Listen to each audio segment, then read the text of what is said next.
Hello there, welcome back to the Agostino Zinga show with your host, Agostino Zinga, and this is episode number 976. That is episode number 976 of the Agostino Zinga show, coming at you live and direct from an undisclosed location somewhere within the depths of East London. How you doing? How you feeling? How you doing?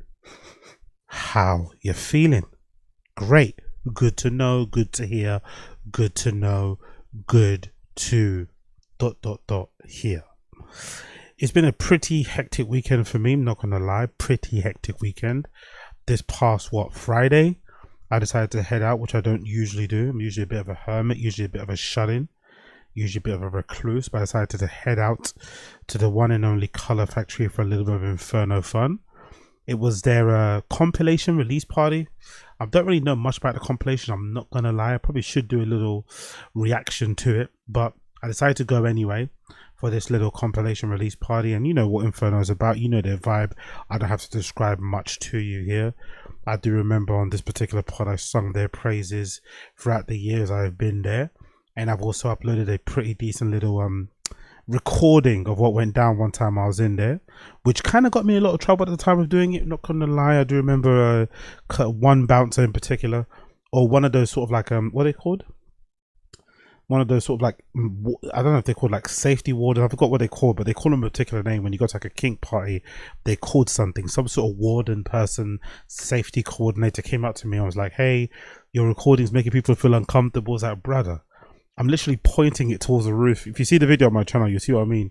I'm not zooming in anyone's faces. I'm literally pointing it towards the roof, towards the direction of people are playing, and people are making us like, okay. I guess we're in one of these like sensitive spaces where everyone's just, you know, whatever. So yeah, you know, whatever. I ended up recording a little bit of it anyway. Still, the person that kind of told me off was kind of nice about it anyway. So whatever. But I do enjoy going there, mostly because it's not that far on a bicycle, you know, whether I'm riding my fixed gear, whether I'm riding a e-bike, it's not that bad. This time around I did a smart thing, because there's quite a lot of hills where I'm at and I was wearing a decent little outfit. I decided not to cycle all the way there. When I did encounter a hill, I just pushed the bike up, and then I did the same thing going down, just so I wouldn't arrive there completely covered in sweat, which is a fairly decent thing to do, because you know, you don't want the person searching you to be like, ew. Even though most security guards nowadays, you know, they wear those black street food gloves, you know, those black latex food truck gloves, the fucking tattoo artist gloves, which I don't really understand really. You're probably better off wearing like actual gloves, like mechanic gloves, just in case, you know, something sharp is in someone's pockets, but whatever, not my business. I ended up rocking up there kind of late, not gonna lie, maybe about 1ish a.m. or something. And yeah, man, number one, I think I got charged a cisgendered tax as well when I went in there, because the price was a little bit, let's just say, more expensive, you know. But I already was there, so it was a bit too late to turn around and go somewhere else. I was meant to actually go to Fold. I was meant to go. I actually ended up getting a free ticket to go to Fold to see fucking Dax J, but I woke up too late, and by the time I was heading out there, I thought I'd have to pay. So I probably should have went to Fold anyway. To be honest, I probably should have went and followed through and went to Fold, because that would have been better. But I just didn't want to. It's a longer journey back, you know. I was like thinking about the journey more so, which I guess kind of shows you where I'm at in life, innit? Where I'm thinking about the journey as opposed to the enjoyment. So I probably should have gone to Fold in all cases, but regardless, I didn't. And yeah, man, it was fine. It was fine. It was fun. Big up Shake, by the way. Big up Blood Clot Shake. I saw him play from about 1:30 for like 2 hours or so. Danced my fucking back off. I was fucking enjoying every single minute of it. So big up Shake. He absolutely fucking killed it. Definitely one of my favorite DJs out there right now. I keep telling you about this guy, but you niggas don't listen. So make sure you listen to me when it comes to fave DJs. But one thing I did realize being in there, right, somebody from the hetero crowd, was that, you know what Inferno kind of reminds you of in terms of like feeling, because I kind of like it. I'm not gonna lie. I think the best thing about a scene sometimes is sometimes feeling like you don't belong, you know. I think that's a good thing. It's kind of a nice balance. It's like, I remember I had the same sort of thing with like skateboarding, but skateboarding was a bit too much. Skateboarding, they vibe you out a little bit too much in that community. So much so, that's why earlier on when I got into the scene, I fucking hated Slam City Skates. There's this one guy who used to work there, I forgot his name. If you know, you know. There's one guy who's working Slam City Skate. It's kind of a short dude. He'd have his hat. He'd wear like hats, and he was right, really rude and just a cunt in general. But again, maybe not his fault. I think that's just how it is with skateboarding. But I do remember being in that sort of scene and feeling like, oh, you know, it's just a little bit. You know, they make it a bit too difficult to get involved. But I think a little bit of difficulty is a good thing because it kind of makes you behave. It kind of makes you. It kind of makes you want to take part. It kind of makes you want to show out a little bit to kind of, you know, was it to prove to people that you belong there, but you know, to kind of make sure everyone feels like you're not there just to like cause trouble, cause a havoc, or touching people's boobs and stuff. I don't know. You know what I mean? It's just a thing. Now, when I went there, right, to Inferno, the first thing I kind of felt like was like I was thinking to myself this, right, when I was in Inferno. The thing that makes this place kind of funny, and the reason why I think if you're one of the stragglers out there and you want to go, I'd say, you know, maybe think, I won't say think twice, but just be aware. If you're a straggler and you want to go to Inferno, I would describe it like this. Imagine you had a work colleague, right, that you were best friends with. Like, forget work husband, you know, work wife. You know, when you meet like a bestie at work, like a really good friend, and you even hang out with him or her outside of work, right? You like this person, you're cool, you spend a lot of time together, you always on fucking Slack and DMing each other, you're on Teams talking to each other, you nip off to go to the toilet sometimes together, you eat lunch together, you know, you love it. When you go out for beers with your work colleagues, like you both kind of stay out a bit longer, bloody blah blah blah, right? You talk about each other's problems, talk about each other's relationships, hookups, business ideas, promotion, complaining about managers. You're really cool. But then that work colleague of yours invites you to their birthday party, and it's with people that you have never met, right? It's their friends outside of work who you've never met. They've never met your friends too, but because they're your best friend and you like them, you go to their birthday party. Now, when you go to this birthday party, guess what? It might be a good birthday party, but you don't know anybody there, really, outside of your friend. And it's your friend's birthday. They don't want to just stand next to you. They're with their friends. They're going to be wanting to talk around. You want to go mingle, but you just feel a little bit left out, a little bit. It's not enough for you to kind of go in a strop and go home, but it's enough for you to question your life choices. It's enough for you to think, it's enough for you to be aware that you kind of don't belong there. Now, would the people there notice if you left? Probably not, right? Would they probably enjoy themselves more if you weren't there? No, I wouldn't say so, because they enjoy themselves anyway. But you are keenly, acutely aware that you do not belong there or know anybody.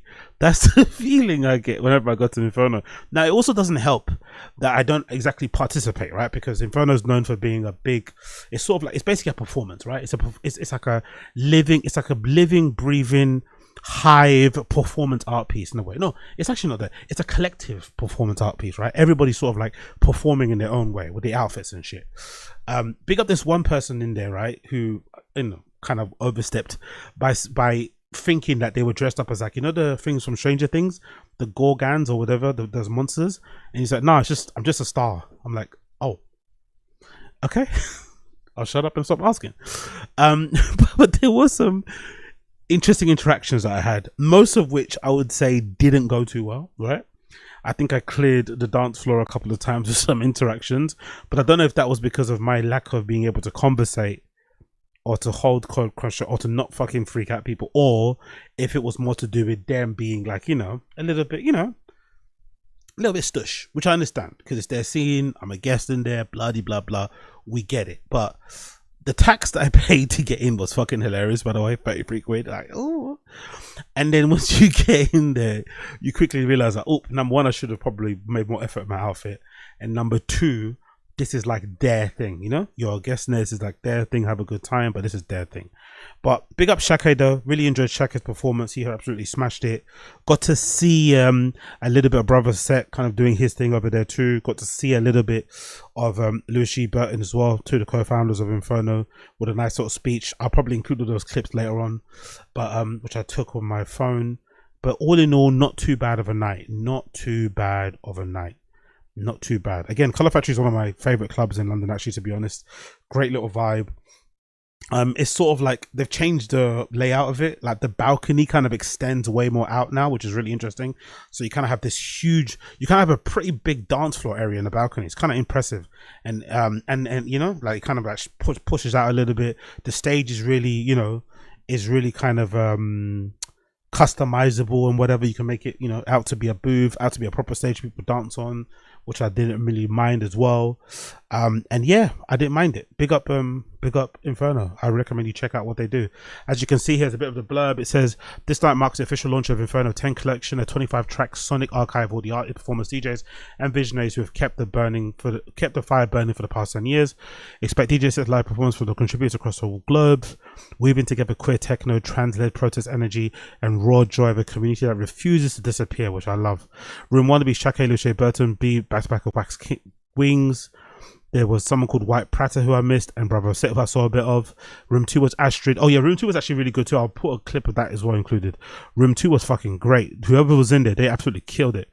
I actually got a tune ID from one of them as well. I got a tune ID from one of them, and the tune ID was someone called Finger Gap, Tian Me Me. Killed it, that track. Whoever that is, Finger Gap, Tian Me Me, you absolutely killed it. Somebody called Astrid Gnosis, someone called Princess YEEZY, someone called Piss Z, someone called Love Cat, and someone called Haznat. Special performance was by Young Boy Dancing Group. Live performance of artists featured in Inferno 10 collection. There's no strict theme at this time, but we call on you to come dressed in power, experimentation, and expression. Honor the queer and trans ancestors who danced before us. Come as your most powerful, sexy, confident, ungovernable selves. And if it all fails, you can always wear red. We've introduced a limited number of solidarity tickets for those who wish to support our low-income ticket scheme and ensure Inferno becomes accessible to all. I didn't get that, by the way. I did not get that. I got charged the hetero fee. This is just not the part. It's a cultural institution and ritual in the fam. It's the beginning of the end. You're invited to be a part of it, so big up Inferno. All right, cool. Moving on. Let's talk about Jasleen Singh. Let's talk about Jasleen Singh, of course. Akaash Singh's wife. Akaash Singh's wife, Jasleen Singh, has been all over the news. She's kind of dominating my social media feed, for better or worse. I don't actually know if a lady like this has the ability to realize that she is doing her husband a lot of damage. I've said it previously on another stream that I personally think there is a death. I don't know what's happened recently, but there seems to be a death of the, I won't say obedient, but I'd say of like the archetypal like gold digger, right? The death of it, because she's not acting like one. I always assume gold diggers would be like, you know, there's some, they kind of do what needs to get done in order so they can have the money they need to kind of do what they want to do, you know? So if it means kind of giving their, you know, their fucking man a fucking blowy or something, they'll do it. If it means giving their man an opportunity to grab some ass, they'll do it, or a little booby, they'll do it. But they always do what needs to be done to ensure that the bank card, the credit card is always available for them to use. But this Jasleen lady doesn't seem to be that kind of person. She seems to be doing, I guess, feminist propaganda in a way. But then she's totally dependent on the man. That's a weird thing. I think it's kind of like she's doing feminist propaganda, or she's kind of espousing or trying to lead a somewhat feminist lifestyle while also being a stay-at-home mum. But she's not really a stay-at-home mom. She's a stay-at-home wife who doesn't do any of the quote-unquote wifely trad duties, but she kind of want to live like one. Yeah, she kind of wants to live like a trad wife without all the traditional values and duties that you would expect. But all in all, it's just embarrassing, you know? It's, forget all of that, what I've said, all that blub, all that fucking preamble. It's just an embarrassing situation where she's making herself look dumb, she's making him look dumb, and does her in the brand, which is gonna affect her ability to spend money on Miu Miu. And you'd think for somebody as narcissistic and I guess selfish as her, she would realize that and be like, you know what, let me just take my foot off the pedal a little bit. Let me stop mentioning my man. Let me not stop mentioning how many times I put my pussy out there, and let me just chill. But she doesn't want to. Or this could just be simply the fact of, I've always said that I feel as if Rogan's done irreversible damage to the stand-up community or stand-up scene in general industry, because he's highlighted just how rubbish everybody is, right? And I think I saw a thread somewhere that said, what did I see? I don't know where it was. I saw a thread somewhere where somebody said something like, which are along the same lines, like, oh, why is it that all of these DJ bookers end up trying to be DJs themselves?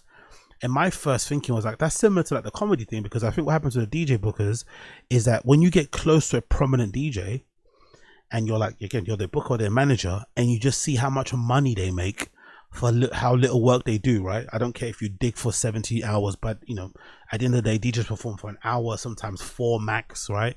Most of the top ones, they're usually playing other people's tunes and they get paid thousands and thousands of dollars. So if you're a booker, I can understand how you can be like, you know what, I can do that too, because you've seen how the sausage is made. No, Brendan Schaub, you've seen it up close and personal, and you can tell it's not that hard, it's not that difficult. So I don't blame you for trying to give it a shot. That's what I think happened to comedy.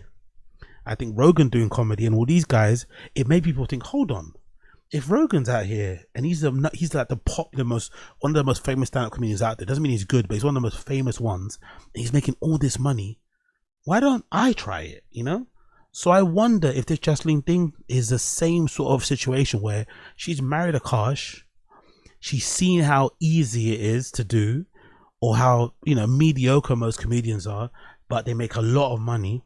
Or just in terms of the podcast as well, right? How mediocre the podcast is, they do Flagrant, but how much money it makes. And she's like, you know what? I want a bit of that. So let me use this time while I'm with this guy to kind of start yapping so people can start paying attention to me. It could just be all of that. It could just be she just wants the attention.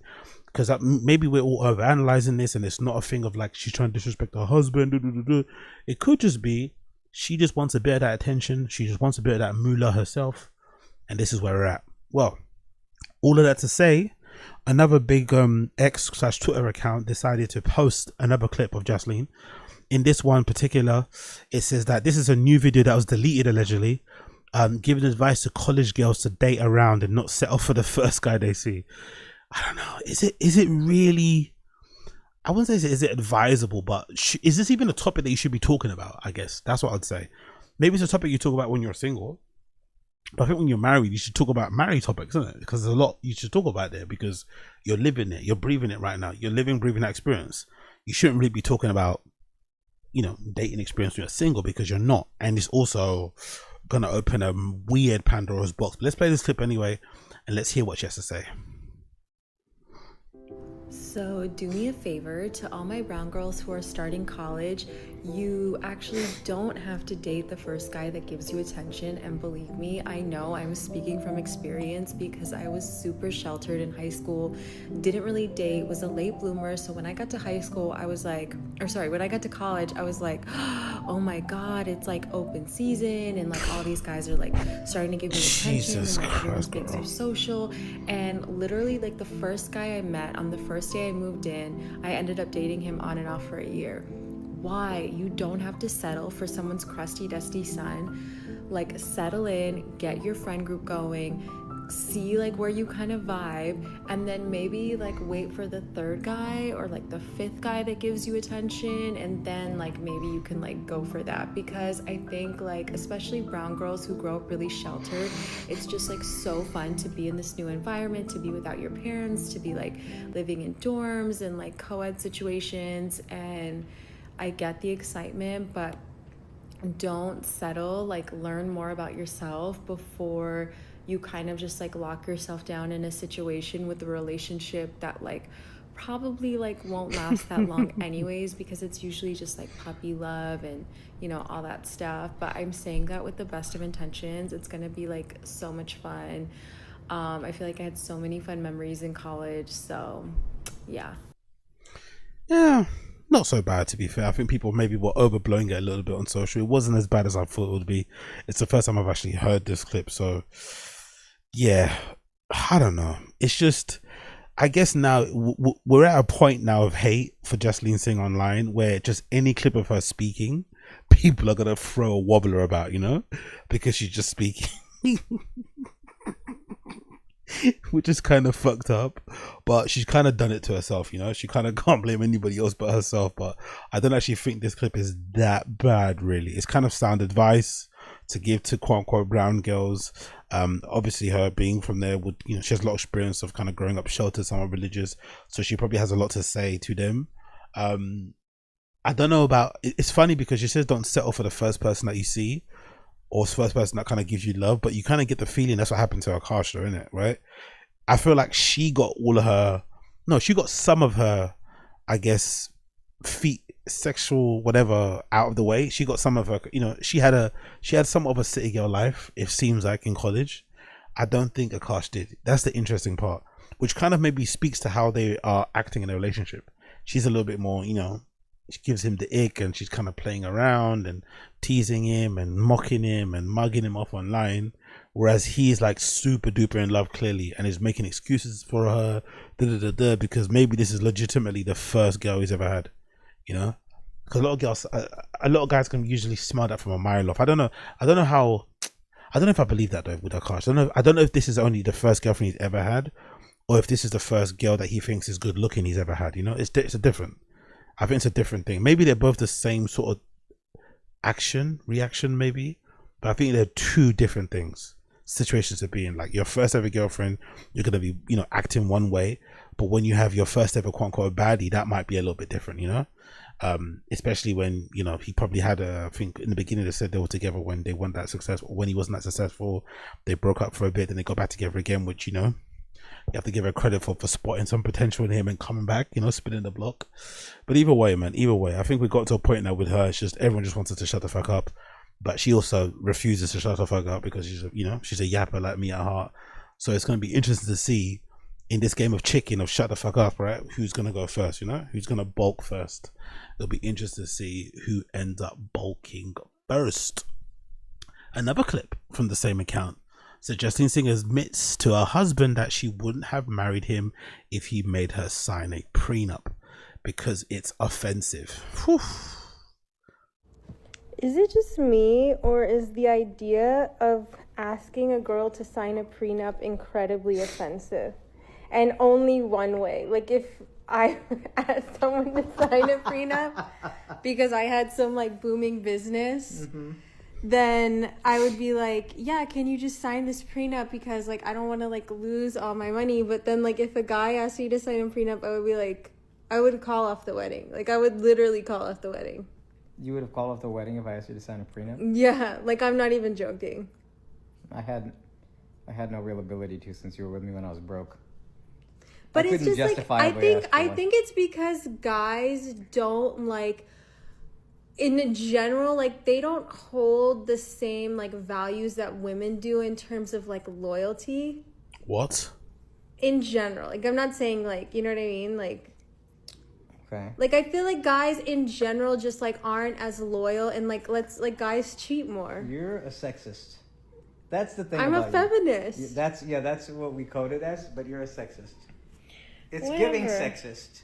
Because we were watching Ranj, aka Real Housewives of New Jersey, like reruns, and like Teresa was saying that Joe had asked her to sign a prenup, and I just feel like that's like the biggest red flag. I mean, not to judge like anyone's marriage, like if your husband had you sign a prenup and you guys are happy, like, I mean, that kind of like proves me wrong, but I just feel like it kind of just to me shows like, I don't know, like it's like kind of like you're not like you're already not being generous in like as a man, you're already not being generous, and I feel like men should be generous. And what should women do? Of course you'd think that. Be spoiled.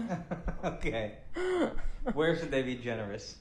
With money. No, where should women be generous? Oh, like with tender love and care. I don't think. Well, I'm not saying I do at all. There you go. I do. More than me? Oh, no, more than you. Well, there you go.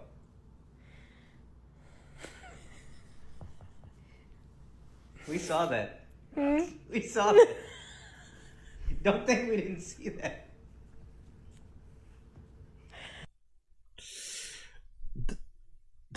Does anybody else like, doesn't it not make anybody else feel like whenever someone speaks like this, it makes them look incredibly unattractive in all its facets? No bread and shop.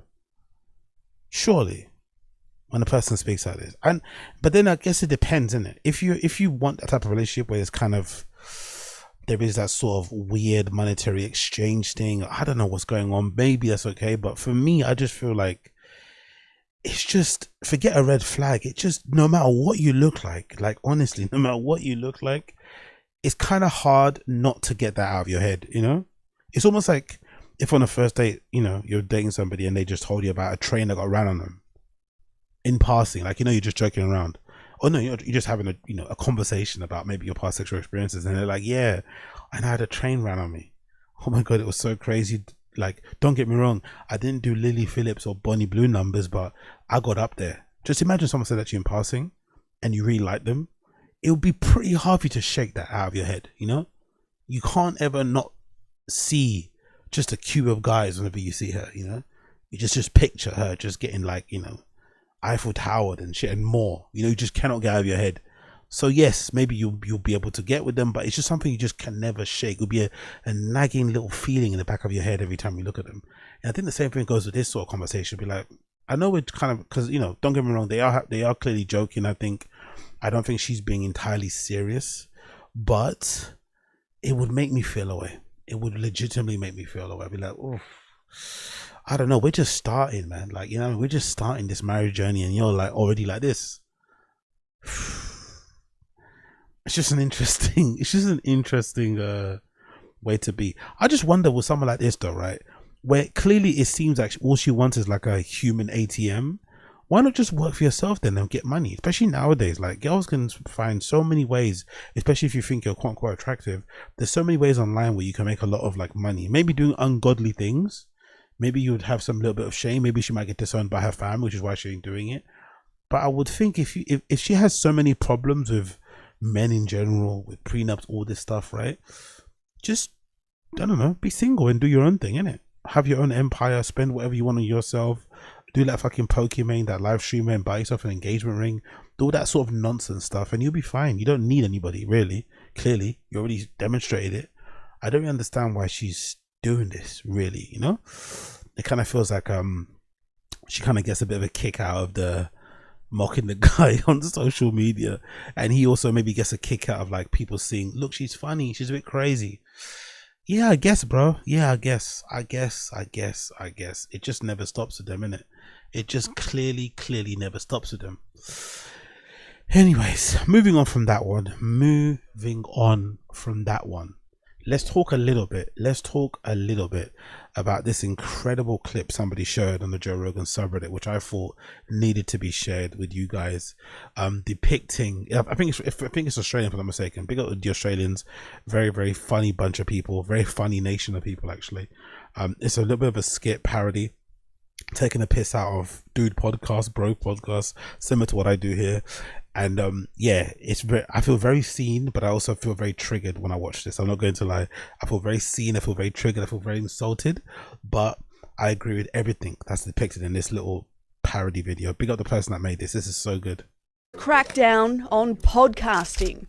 This type of gear now banned across Australia. We are saying to retailers, get these dangerous weapons out of your stores, off the shelves, because what we want to do is choke the supply. Authorities have set up amnesty bins to encourage guilt-free disposal of recording equipment. One in two men have started a podcast, but a shocking 100% have thought about it. I think a lot of young guys fall into the trap of thinking they're interesting. Josh Garlop started a podcast after a night out with friends Harry and Giorgio. Giorgio was doing his Trump impression. That's it. I lost it. And Harry just goes, this is the podcast, like right now. I bought the equipment right there. It was too easy. There you go. Sorry. There you go. We'll get it. Sports Live. This is episode 1. It's like, it's going to be fucked up. The Beers and Sport and Beers podcast was born, but after 2 episodes, recording stopped.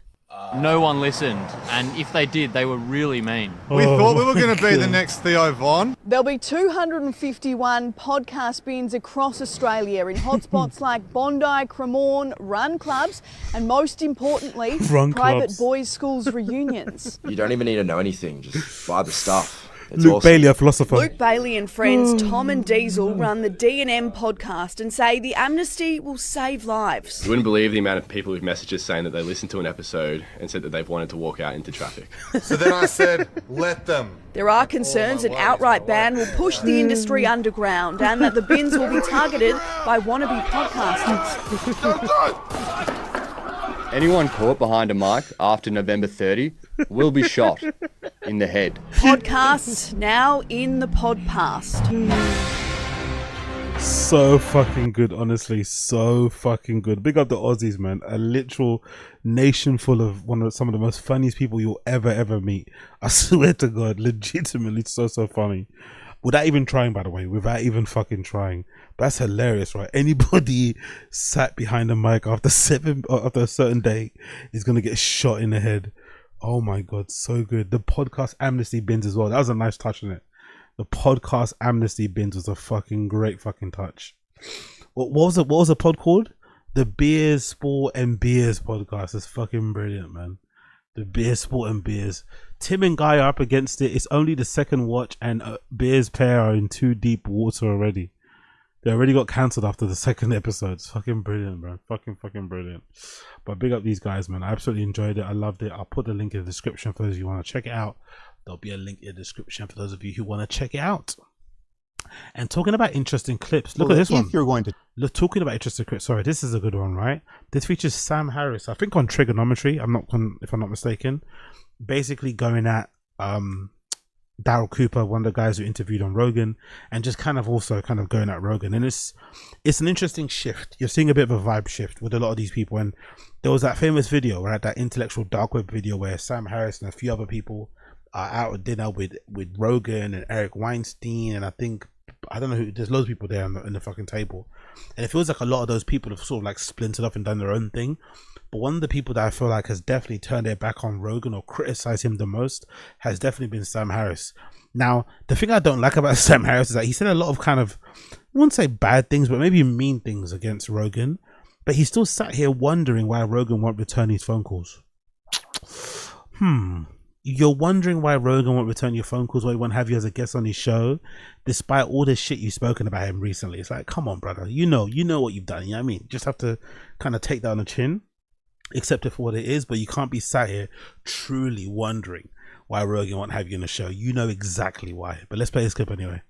There are certain people that if you're going to talk to them, given that you have a big platform, literally tens of millions of people in Joe's case, you have a responsibility to do more than just establish good vibes with them and make them seem normal, especially if they're not normal, and especially if they're trafficking in lies and half-truths that are going to delude a significant percentage of your audience and that are deluding you as the host because you haven't done your homework. So, I mean, his conversation with Daryl Cooper, completely irresponsible. I mean, Daryl Cooper is a fake historian who's trafficking in David Irving's lies about the Holocaust. He bounces from Tucker's podcast to Joe's podcast. On those two podcasts alone, he gets a larger audience, perhaps than any real historian ever has had in the history of history. But that's not really, again, I don't know how much, I don't know if I agree with this. One of my slightly controversial opinions, I don't necessarily think you always have to push back. Like, I don't really think every interview that anyone ever has on any platform, especially with a controversial figure, it has to be combative. What if you just want to interview the person for the sake of interviewing them? Maybe because you're curious to find out more about them. Maybe because you want to offer up something different than a combative interview. Maybe because you're into what they do. You know, there could be that. Maybe Rogan might like that Daryl Cooper guy. I forgot his name. Is it? I don't know if Daryl Cooper's Marty Mead. I think he might be Marty Mead on Twitter. He's like a historian dude.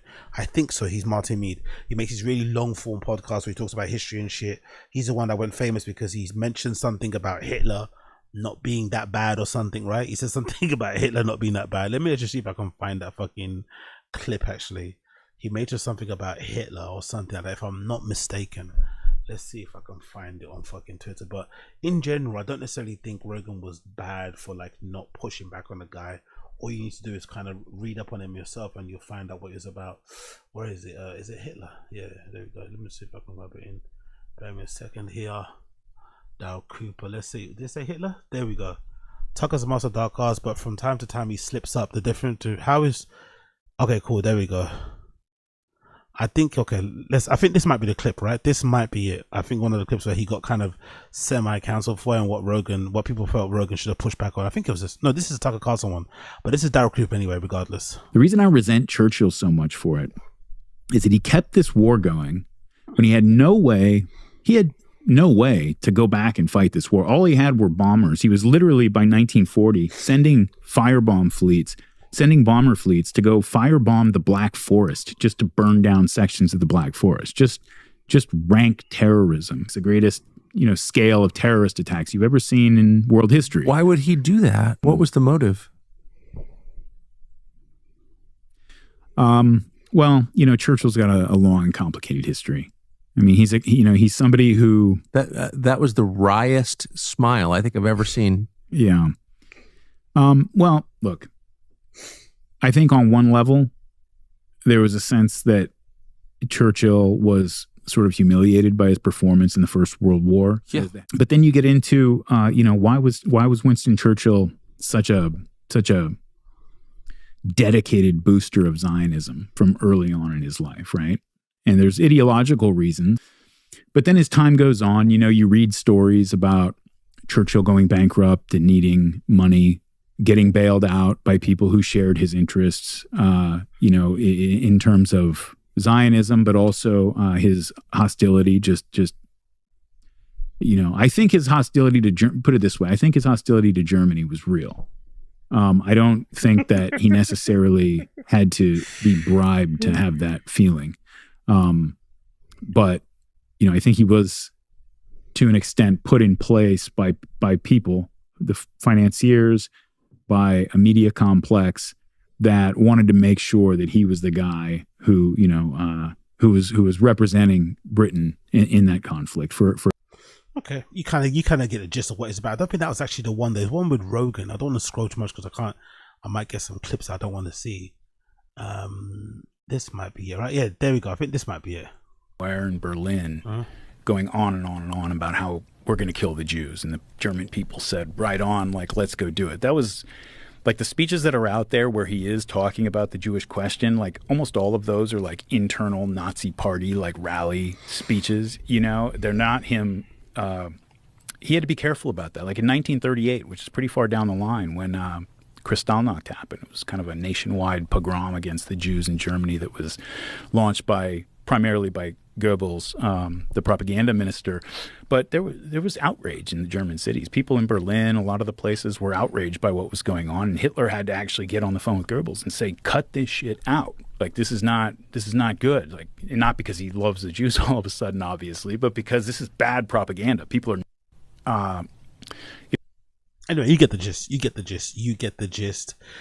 I just personally think this whole conversation around platforming people being dangerous and stuff, it's just so pussified, really. That's the thing that gets me. It's so pussified, where it's you just cannot handle or cannot compute somebody maybe having an opposing opinion, or maybe just having a very out there opinion than what you have, and the mere thought of them talking into a microphone on another person's show who happens to be bigger fills you with dread.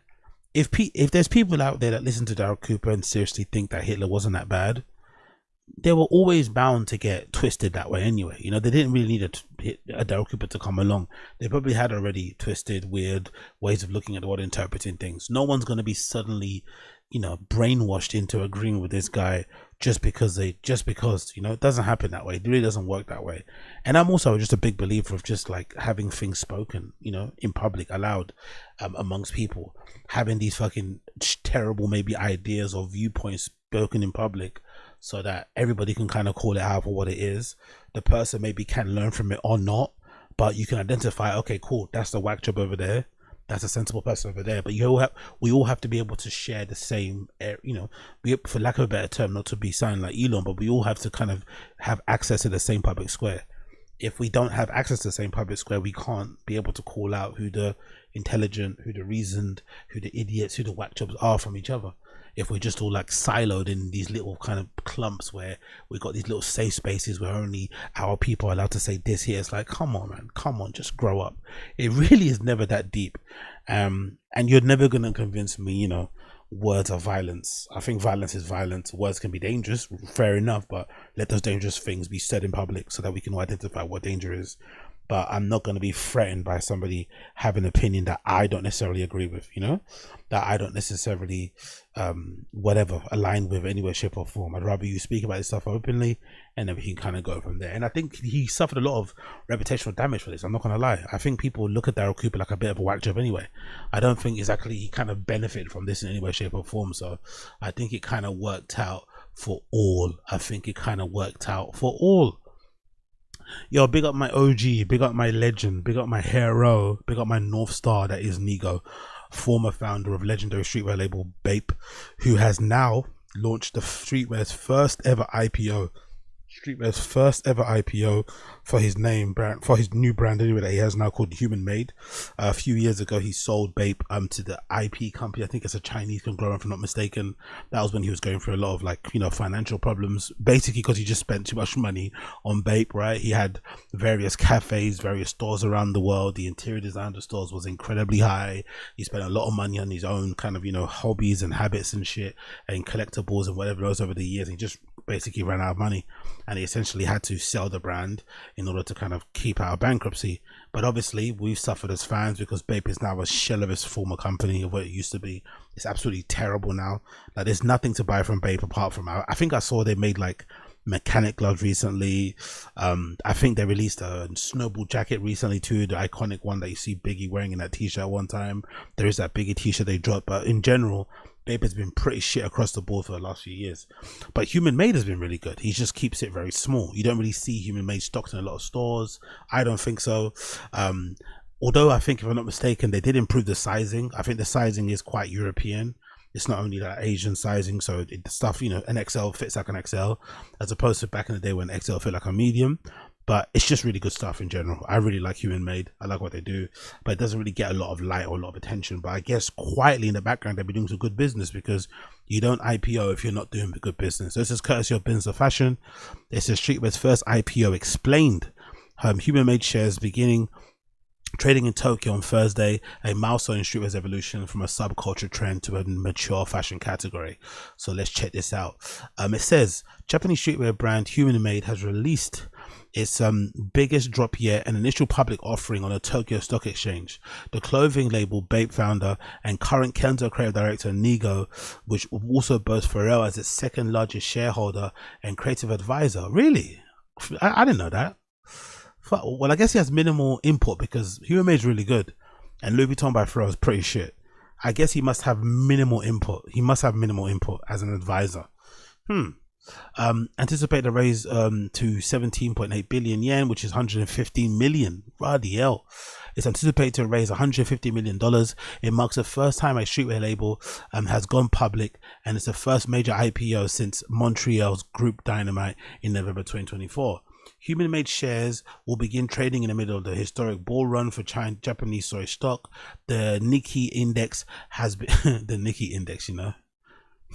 Muy racismo has been this year hitting a series of record highs, but though investors have been eager to participate in the IPO, its future as a public company will be the test of whether streetwear can bounce back after its initial moment in the fashion mainstream. Streetwear hit its crest when Louis Vuitton collaborated with Supreme in 2017, then hired Virgil Abloh a year later. Luxury adoption of streetwear propelled it to being a peripheral fashion category and embraced by the underground subcultures, but its popularity began to wane post-pandemic with the addition of, with the death of Virgil Abloh in 2021. Quiet luxury trends pushed logo-heavy hoodies off European runways, and streetwear consumers began to move on and embrace everything from preppy wearwear to gorpcore, even as the category lowest. However, young streetwear brands, including Denim Tears and Core Tees, have continued to rise. That's why I don't believe all of these streetwear's dead thing doesn't make any sense. Denim Tears is doing better business ever done before. That Denim Tears fucking down jacket that everyone kind of laughed at Tremaine for has sold out, right? If I'm not mistaken, that's sold out. It kind of, you know, it kind of looks a bit shaky. It doesn't look like a Nupsy, don't get me wrong, but it's still their first iteration of that jacket and it's already sold out. Cortez had a drop today. They're probably going to sell out too. So everyone's doing really well when it comes out. But there's loads of, I feel like just every other day I saw like a new LA brand that's selling overpriced sweats and stuff. But I think overall, going back to being overpriced, I think overall there does need to be a shift in terms of no more of these $120 t-shirts.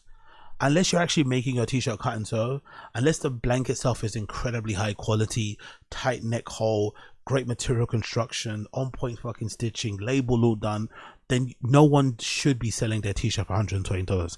I think that whole thing needs to die. I think a lot of brands will do that to position themselves a certain way, right? A lot of streetwear brands will want to have their items sold at a particular price range so that the consumer thinks their thing is just as good as Gucci Also, it sits on the same rail as Gucci and fucking Selfridges and shit. I don't think that needs to happen that way. I think streetwear labels should stick to being streetwear labels.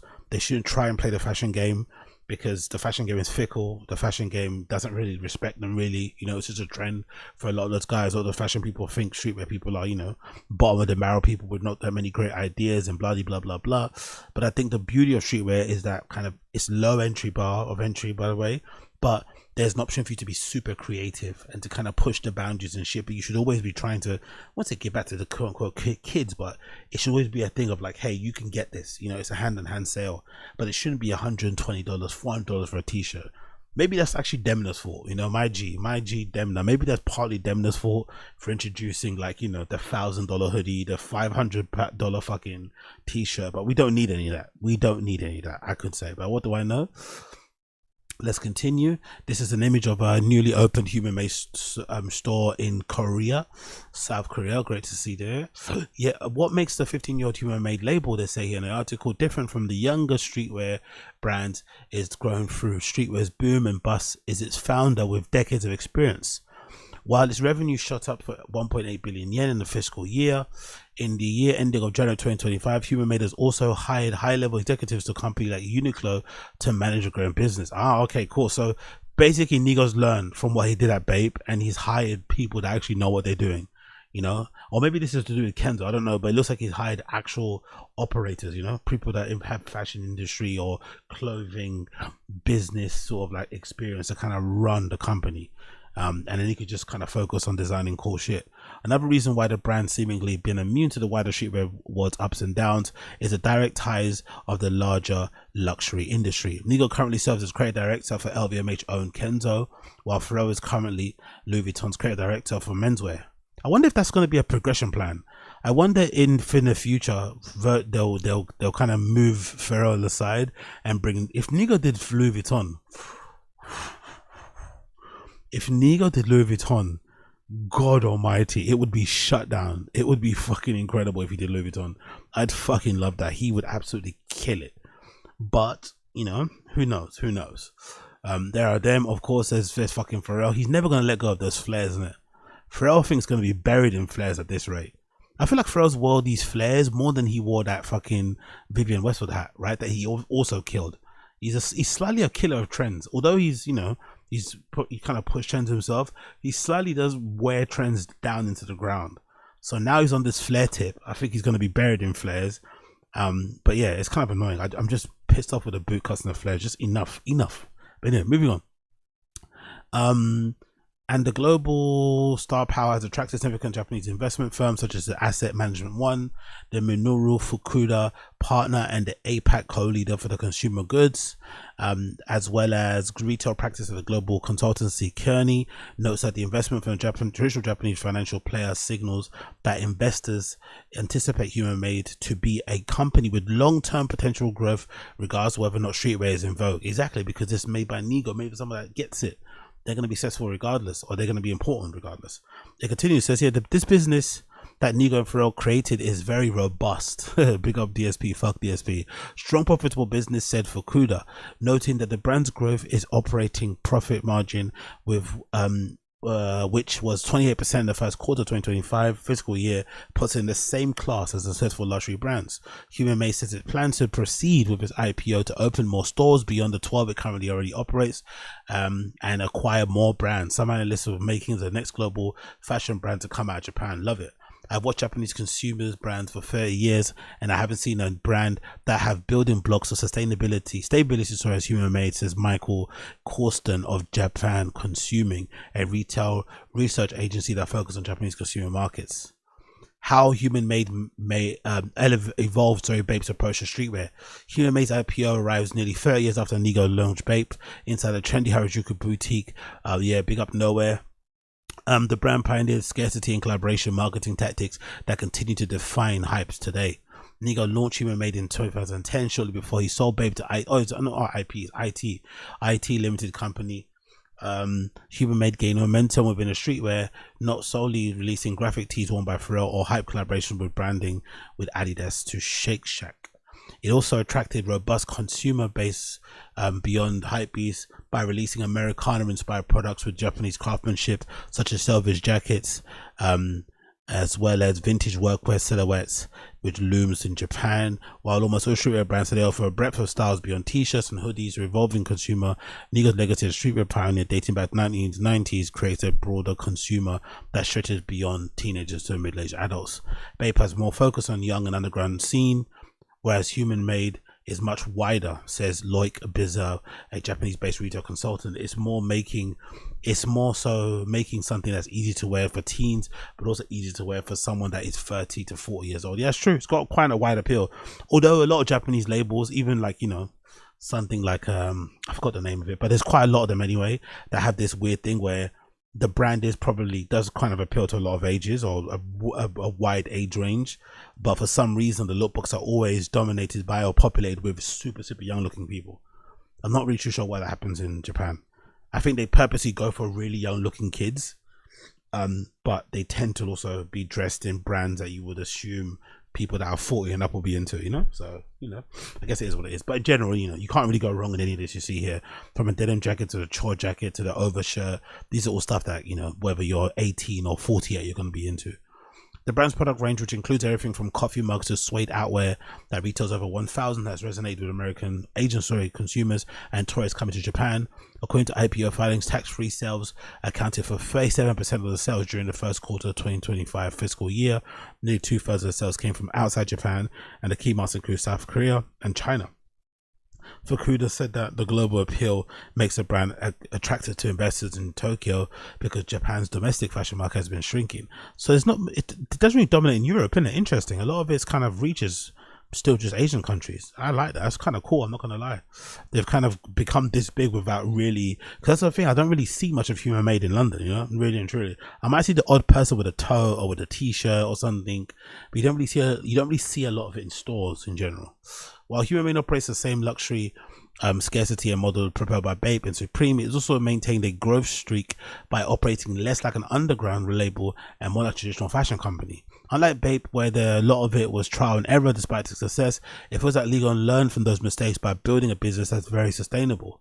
Corsten points out that Nigo has addressed his strengths and, more importantly, his weaknesses while running Human Made this past 15 years.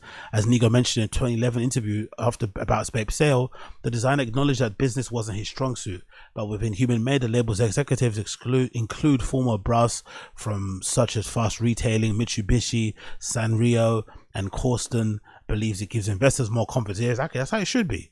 That's how it fucking should be. You should have proper business operators in and around you so that you can just go ahead and just be the creative genius that you are. Do you know what I mean? They might be able to rein you in from time to time, but I think that's good. Human Made isn't a bit shy about its ambitions within its application to the IPO. Human Made shared its plans to acquire brands with untapped potential and integrate them into their business model. Interesting. I wonder what they're going to do. We're going to see double taps as well and stuff like that. I wonder what IPO means for Human Made.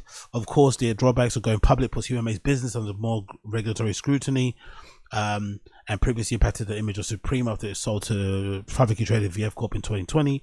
What also comes as scaling up a streetwear brand is not losing sight of what's created a passionate and loyal community.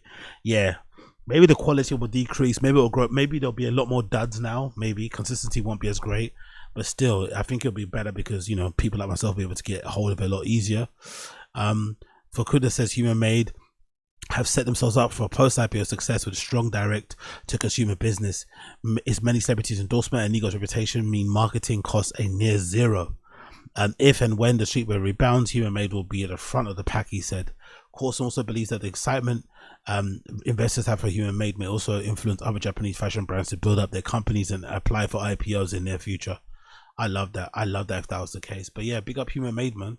Always do great stuff. You know, you can't really go wrong with some of the things you see here. Let's actually check out the store, see some of the new things that they have available.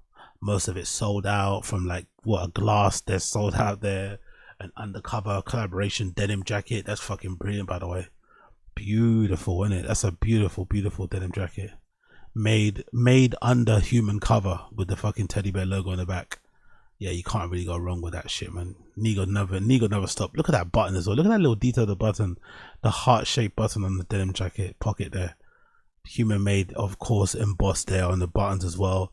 Beautiful, beautiful, beautiful jacket. The stitching on the back of the fucking on the back of the jacket with the teddy bear is always immaculate. Quality control is super duper duper duper duper high. And you know, when it comes to Nigo and denim, he doesn't play no games, you get me? So most of it sold out. Key rings are sold out. There's a reversible down jacket that's fucking brilliant here. Yeah, so you get why Nigo and this brand went IPO, you know? Why it went so crazy, because the stuff is not shit. That's one thing you can tell. The stuff is not shit.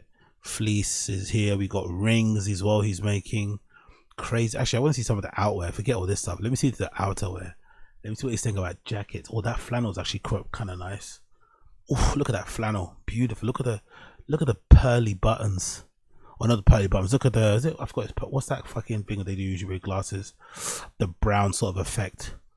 Oh, look at the stitching as well on the back of that. Fucking beautiful. Or is that a print screen? Actually, I think that's a stitch. If I'm not mistaken, that does look like one. So similar to the front. Oh, beautiful, beautiful heavyweight fucking flannel there. Comes in various sizes. What is it? 100%, 90% wool, if I'm not mistaken, right? Yep, don't mind that. Couple more good jackets here. Nylon stadium jackets. Most of the good ones are sold out. Like this flight jacket here. Look at that flight jacket. God damn. Scott and fucking Averex. He eat your heart out, mate. Military inspired flight jacket. Tough glossy nylon twill fabric. Double closure and a zip with a heart button. Fucking hell. Look at that embroidery on the back as well. You really can't go wrong with human made. The future is in the past. With the tiger logo. Nice funnel neck here detail with the collar. God damn, this is good. Leather patch there that says human made. The future's in the past. Nice buttons with the heart emoji or the heart shaped thing on it as well. A nice little cinch. You can little cinch it in the inside. You can't go wrong. This military jacket or stadium, what's it, why do they call it a military jacket? More like a varsity stadium jacket, huh? Vintage inspired military jacket. Interesting. They were always in the military. Looks more like a traditional varsity jacket, but it looks amazing. Human made dry alls. You really cannot go wrong with this shit. You really fucking cannot go wrong with any of this stuff. It looks fucking gorgeous. Really does. So big up human made, big up Nigo. That's my fucking legend. That's my fucking OG. More power to the guy. Hope he makes more stuff going forward. We love to see it. We love to see it. We love to see it. Continuing on about things we love to see, big up Ye. Ye shared some new, or YEEZY shared some new promotional photos shot by Vanessa Beercroft teasing some new boots and also some new clothing. And it got me thinking about the boots that never came out, the ones that everyone wanted. I forgot the name of them, the number, but there was ones that everyone wanted to buy. They were $20, but they never, because you got shipped, and they eventually took them down. And I think everyone either got refunded. I think everyone either got refunded, or they got sent the SL ones or something instead, which were not the same ones. But they do feature the boots that everyone wanted.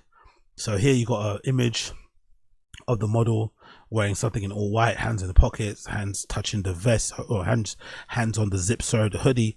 And then you got a little sneak image here of the boots that are meant to be, that hopefully will come out at some point. These boots that, you know, YEEZY made or Ye made, that just look beautiful, to be honest. They kind of remind me a little bit of duck boots, but it's sort of like his idea of a military boot without any zips. So it's really fucking cool. I really like the look of it.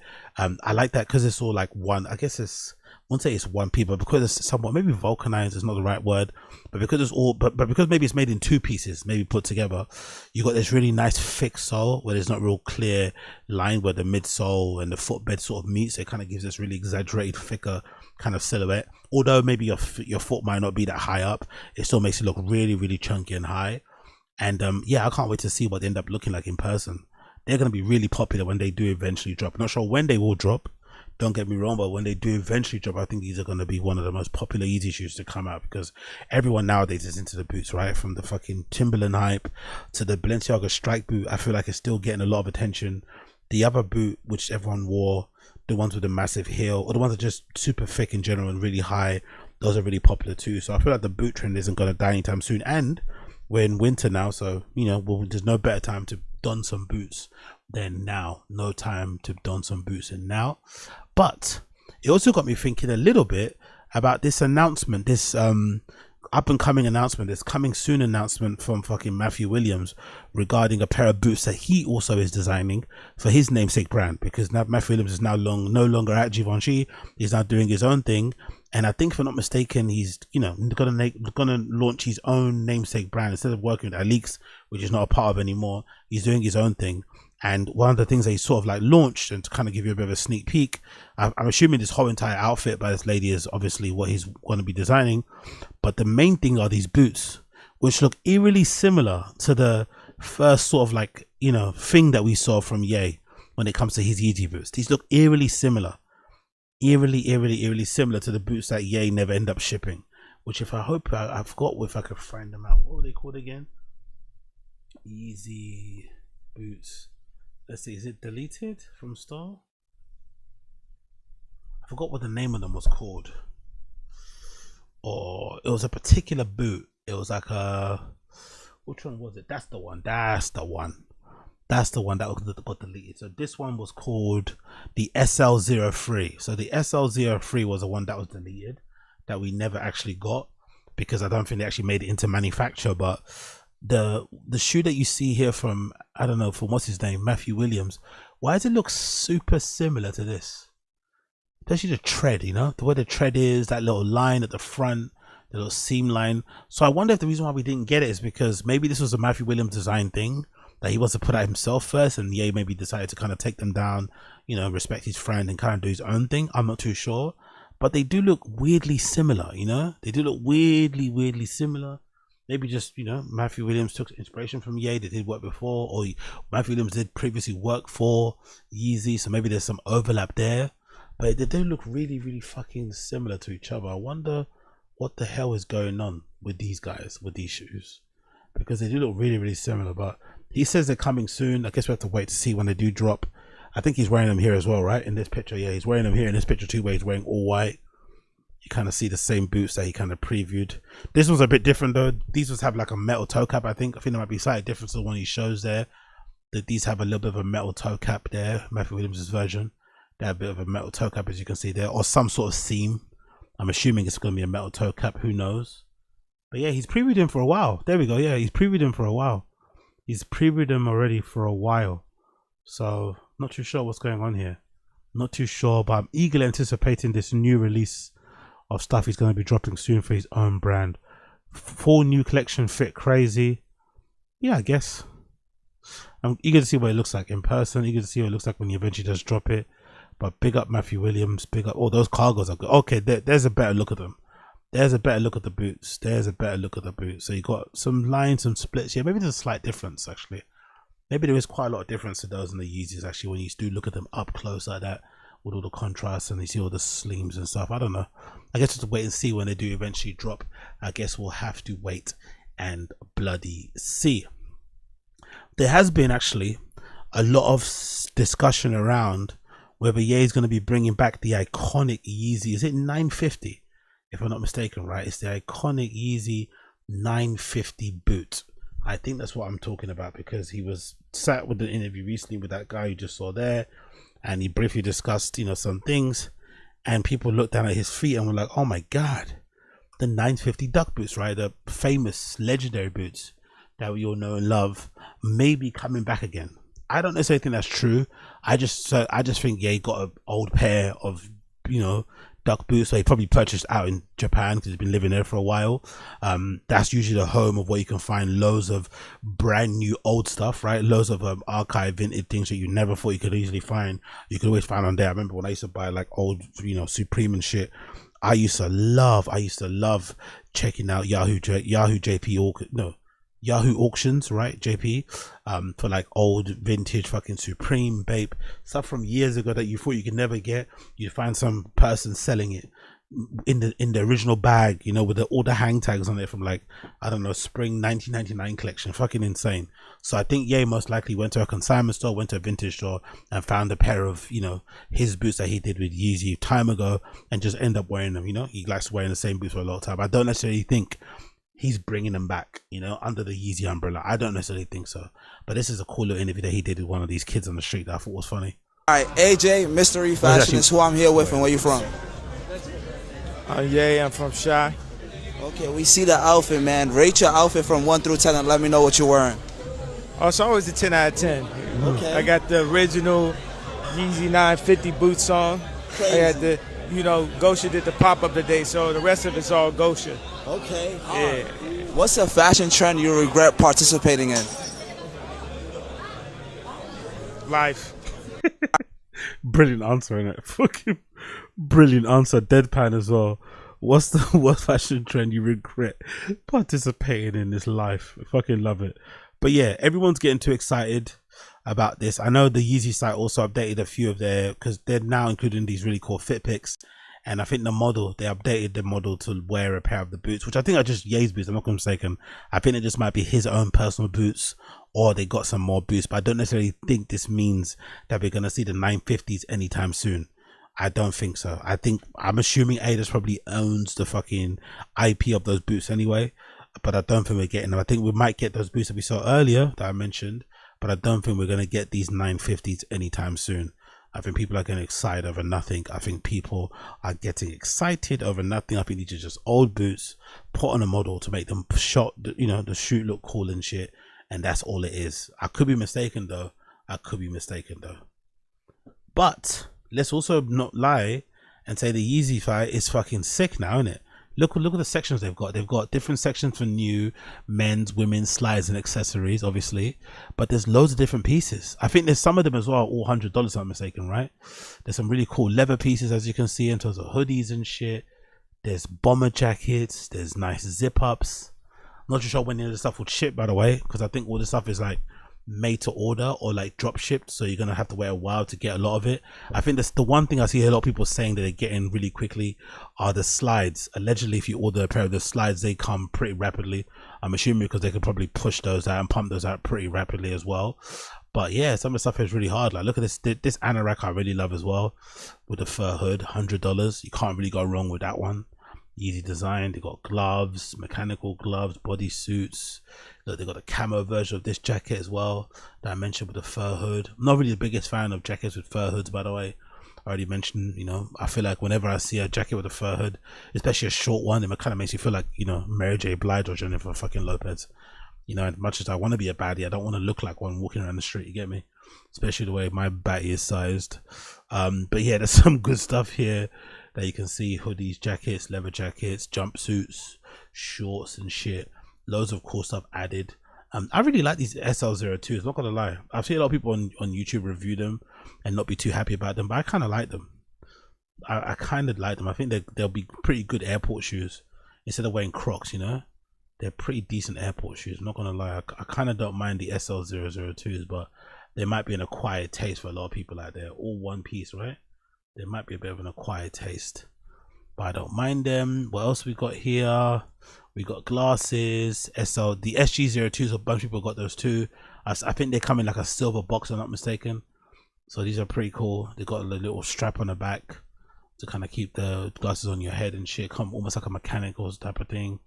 Yeah, so really cool stuff overall. Really fucking cool stuff. I recommend you check it out. Yeezy.com, always adding new interesting bits and pieces. Again, all priced really well as well. That we got even denim jeans, right? We got denim jeans fucking included too for $40, which I can't be mad at. Actually, there's an information section too. There's an information. Oh, okay, these are sweatpants. Sorry, my bad. Baggy sweatpants, leg, two-sided pocket, draw cord, 100% cotton. So there's also information available for you to check out. I think these might be the jeans, right? These ones, the PTs. I think these might be the jeans. Information. Yeah, there you go. Straight leg pant. Okay, these aren't jeans either. Maybe, I don't know. Okay, maybe they're not saying denim on them, so maybe they can't say denim if they're not actually denim. I'm not too sure. Leather belts, bags, all that malarkey. Check it out if you're not way included. Check it out if you're that way included. Cool. Moving on quickly, let's talk about Ye and Bianca Censori's Thanksgiving dinner. More Ye news. They had a little Thanksgiving dinner where they invited a bunch of people for Thanksgiving, as you usually do. I'm not too sure what Ye's obsession with candles is, by the way. I wonder what. I feel like Ye always loves to have candles at these events, like a crazy amount of candles. By the way, look at the Austin guy. He's doing. There's not a single pic you need to take of these guys that requires this type of pose. I feel like this is also glazing in a way, right? This is doing way too much for a pose or a picture. There's not a single picture that requires you to fucking get in a pistol squat position, right? He's in the pistol squat position, taking someone's fit pic or taking a group picture. There's just never, or maybe no, it's a picture of Bianca Censori holding a bunch of like pink roses, but there's not a single pic that should require all of that. But then Ye is also looking over his shoulder, you know? Maybe Ye is also looking over his shoulder. He also kind of looks a little bit like Ye with a goatee and stuff. I don't know what's going on there. I wonder if they get into some freak shit. I don't know. But yeah, big up that Austin guy. Yeah, Ye seems to have a weird obsession with candles. Not too sure why, but hey, big up him. Loads of candles all over the tables and shit. Kind of looking spooky, not gonna lie, but still looks like a vibe. And there's a bunch of people at the Thanksgiving dinner. I think his kids were there too, if I'm not mistaken, but a bunch of people he invited to the Thanksgiving dinner, which, you know, feels like a good way to use your wealth and your money, to be honest. You know, you travel the world, you live in all different countries, you're creating your brand, you're pricing it the way you want to price it because you can afford to do so, and you're organizing nice little Thanksgiving dinners for all your family and shit, which is kind of cool. So big up Ye for that one. And here's, I think this might be one of the pictures that that guy took, right? That Austin, is it Austin Butler? I forgot his name. But this is one of the pictures that he took. Again, I don't think a pistol squat, you know, gave the effects it needed. You know, kind of a normal, mediocre picture really taken on the camera, really.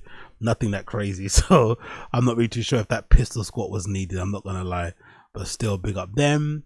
And then if I'm not mistaken, we got another clip here taken from SNEAKO updates where SNEAKO took a picture because SNEAKO was also invited there. You know, yeah, he loves SNEAKO, he loves Nick, he loves all those guys because they speak their mind, man. So they're over there, and SNEAKO's also kind of been a good collaborator for Ye. I'm not gonna lie. I think that's someone doing magic. I think that's a magician. I'm not sure why the elites. Why do people at his level love magicians so much? I'm really not really too sure why they love magicians, but they love a bit of magicians. They love some magician entertainment. So he was there, and then here's a video of SNEAKO talking about his experience whilst being at this Ye Thanksgiving dinner with Nick Fuentes and a few other people. Let's hear what he has to say. I had to move around the family Thanksgiving. They were cool with it, because on Wednesday night after the Lil Pump stream, got a text from Ye, and he said, "Hey, do you wanna come for Thanksgiving?" I said, "Yeah, sure." So I flew to LA, and I had a feeling that I texted a couple people, but I texted Nick Fuentes, and I said, "Are you going too?" And he's like, "Yeah." I knew exactly. He knew exactly what I was talking about. So we pulled up. We got to hang out. I didn't get much vlog content, but we were staying at the same spot. And I went to the elevator because we were meeting in the lobby to take the cab over, to take an Uber over to Thanksgiving dinner. I saw him in the elevator. Hey, it was funny. We coordinated. I don't know if this sounds a little weird but beforehand we were like trying to figure it out. We were trying to figure out what's the vibe and everything. And it was Nick's idea that we should probably wear suits. You know, it's Thanksgiving, it's formal. We should put on a suit. I'm like, yeah, I'm gonna wear a tie. He's like, maybe we should go no tie. It's like a little too formal. I'm like, nah, I'm gonna go no tie. No, I'm gonna go tie. And then I lied, and then I showed up no tie. But we put, and he was there. He was wearing his green suit. And we pulled up to the spot, and not many people were wearing. It wasn't that formal. It was intimate. It was not that many people. No, for Thanksgiving dinner it was a good amount of people. Probably like. But it was great. It was great to see Ye. I haven't seen Ye since back in Spain. He's looking great. The family's looking good. It was great food, great turkey, good mac and cheese. Yeah, obviously I don't want to talk about it too much. I guess I'll talk about it throughout the stream. I just don't want to be yapping too much. How's Ye? Yeah, it was great to see him, man. I haven't seen him in a long time. I brought some sparkling non-alcoholic wine, brought some cheese. It was a good Thanksgiving dinner. You know, we were also just like spending Thanksgiving with Ye and Nick Fuentes was pretty. You know, it's just like, you know, what is one of those what is life moments. Like, what's going on right now? You're just eating a turkey leg. You look across. He goes, okay, Ye, Nick Fuentes. He's like eating. Oh, pass the mashed potatoes. Like, here, happy Thanksgiving, Nick Fuentes. Here's the mashed potatoes. It's weird. And yeah, just, no, it was good, man. I'm just grateful to be alive. And my fam, at first I wasn't gonna go. At first I was like, nah, should do Thanksgiving with my family like I always do. And I asked my mom. She's like, yeah, it's fine. We'll move. It's okay. Don't worry about it. Clout's too strong, bro. Imagining abandoning your own. Is that red pill values? Is that manosphere values? Abandoning your family for the last minute, yay, Thanksgiving dinner plug. Don't know. That doesn't feel alpha to me. I think the alpha move would be to turn down Ye for his Thanksgiving dinner and say, I'm doing Thanksgiving with my actual family. Thanks for the invite. I'll check you another time, but this is time to spend with my family, you know? That's what you would really do if you had family. And if you're really about this alpha, red pill, manosphere, rah, work out, masculinity is a very narrow view. You know, if you're that kind of guy, like SNEAKO is, you would probably veer along that kind of side. But I understand it's probably a harder proposition to turn down when it's offered to you, right? It's probably a way more harder proposition to turn down when it's offered to you. But it's still hilarious, you know? Despite all the fucking, you know, stuff we see out there with Ye's apologies, it's still hilarious to see the people he hangs around with. I'm not gonna lie, it's fucking hilarious because I think if you gave him a mic right now, I think he would spout some not so nice things about the JEWS community, you know? I'm pretty sure he would still do that, but he's just, you know, not in front of a microphone right now, which is helping all of us Ye fans included, because we don't have to be out there trying to defend his absolutely questionable opinions and hatred towards that community in general. Just, you know, it's been a bit hard, but I think since he's been quiet, it's been easier because, you know, all we're saying is one thing and not the other thing. But big up SNEAKO anyway, big up SNEAKO, big up Blood Clot SNEAKO.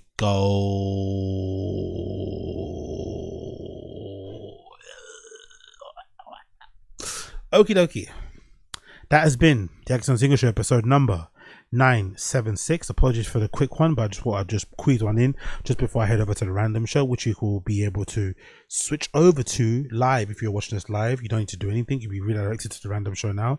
We'll be starting that right away. But thanks so much for tuning in to Akaash Singh Show number 976. It's been a pleasure to have your company. If it's your first time tuning into the show, you know what to do. Smash like, hit subscribe, all that good shit. Leave me a 5-star review on the podcast app if you can. That'd be also greatly appreciated. Links regarding myself and everything that I do can be found in the link tree of the description of this particular video and the description of the audio side of the things, description for this pod as well. You'll be able to find it in there. Those of you listening to the audio side of the pod, those of you listening to the audio only version of the pod will hear my tune today. The tune that I'm playing today is one by the one and only Malibu. The song is called Contact. Malibu Contact will be softly and very soothingly taking you out of this show and into the new week approaching, which is the 1st of December. Hope you have a good one. Pinch punch, 1st of the month, all that malarkey. The great looking of December begins right now. Looking like your heart depends on it. You still got 1 month to go to do whatever needs to be done. Make sure you do it and get it done. Big up everybody tuning in. Appreciate you all. And those of you who want to tune into the random show will be over there in about 5 minutes, starting very, very soon. Everyone else, take care. Be well. Peace.